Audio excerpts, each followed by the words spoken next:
Buongiorno e ben ritrovati con una nuova edizione del TG Flash di New Sicilia.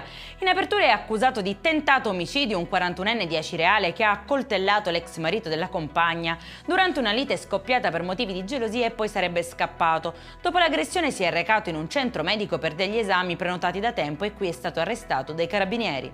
Verranno sbarcati a Lampedusa gli 11 cadaveri recuperati ieri in area SAR libica dalla nave ONG Geo Barents di Medici Senza Frontiere.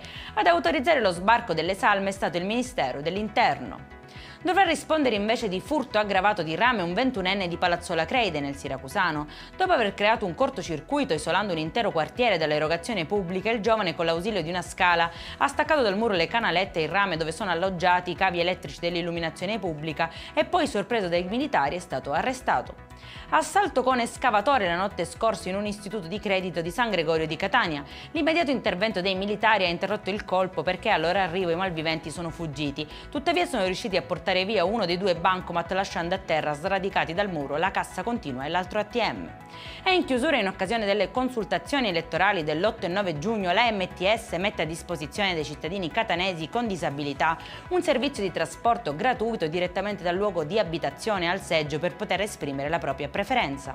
Per questa edizione è tutto, prossimo appuntamento alle 19:30. Buona giornata!